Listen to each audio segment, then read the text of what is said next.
Assalamualaikum warahmatullahi wabarakatuh. Bismillahirrahmanirrahim. Alhamdulillahi qawiyyin sultanuh wa bihil burhanuh al-mabsut fi wujud karamuhu wa ihsan. Allahumma shalli ala nuril anwar Siril asrar wa ziyadil akhir wa miftahul babil yasan Sayyidina wa maulana Muhammadin al-Mukhtar wa alihi ahyad wa ashabihi adhar adadan ni'matullah wa ifdal amma ba'd. Yang saya cintai, yang saya hormati, para alim ulama, para habaib, para kiai, guru-guru kita tercinta, sama-sama kita doakan biar disehatkan badannya, panjangkan umurnya, lancarkan rezekinya, amin ya rabbal alamin. Yang saya hormati pula dosen kita tercinta, yaitu Bapak Ustaz Yasir Lubis. Sama-sama kita doakan biar beliau dipanjangkan umurnya, disehatkan badannya, jauhkan dari segala penyakit, dan dipermudahkan segala urusannya maupun urusan dunia juga urusan akhirat.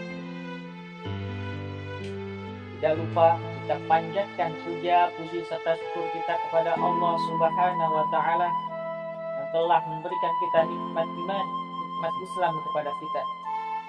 Salawat serta salam semoga tercurahkan kepada baginda kita Nabi besar Nabi Muhammad Sallallahu Alaihi Wasallam. Allah Subhanahu wa Ta'ala menciptakan lidah-lidah kita untuk senantiasa bersalawat kepada baginda kita Nabi besar Nabi Muhammad Sallallahu Alaihi Wasallam. Allah Subhanahu wa Ta'ala menciptakan lidah-lidah daripada kalian untuk basah dengan bersalawat kepada baginda kita Nabi besar Nabi Muhammad Sallallahu Alaihi Wasallam.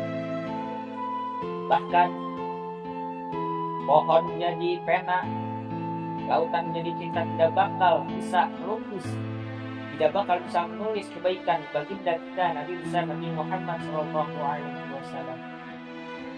Tidak panjang kalam, saya hanya menjalankan tugas dari Ustaz Yasir Lubis, Bapak Yasir Lubis, untuk menjelaskan apa itu hadis. Sebenarnya dakwah itu tidak mesti kita banyak ilmu,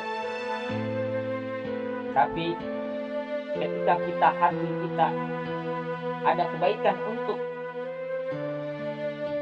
mengajak orang lebih baik, itu bisa disebut juga dengan berdakwah.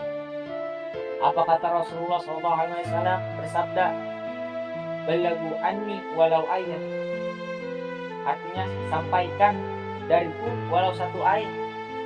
Yang penting kita tahu satu ayat ini kita sampaikan kepada orang, itu bisa disebut dengan berdakwah.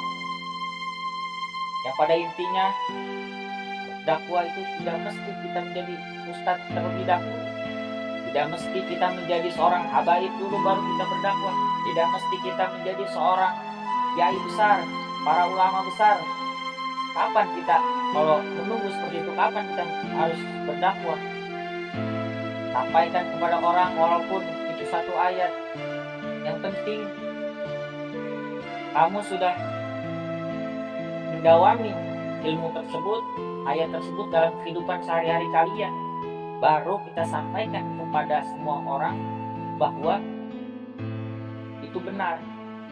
Contoh misalkan saya berceramah di masjid, saya bilang ke semua orang bahwa bersolawatlah, banyakin bersolawatlah agar kelak di akhirat kelak kita mendapatkan syafaat baginda kita Nabi besar Nabi Muhammad SAW.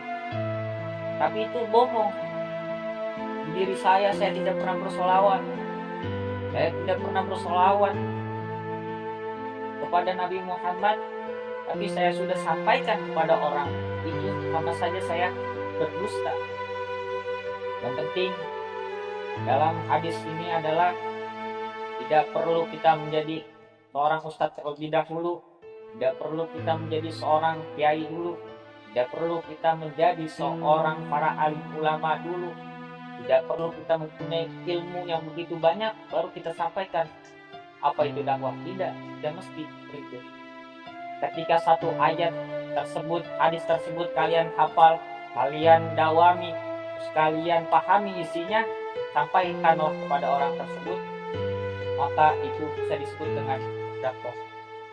Cukup sekian dari saya. Bila ada kesalahan saya mohon maafkan. Bila taufiq wal hidayah. Assalamualaikum warahmatullahi wabarakatuh.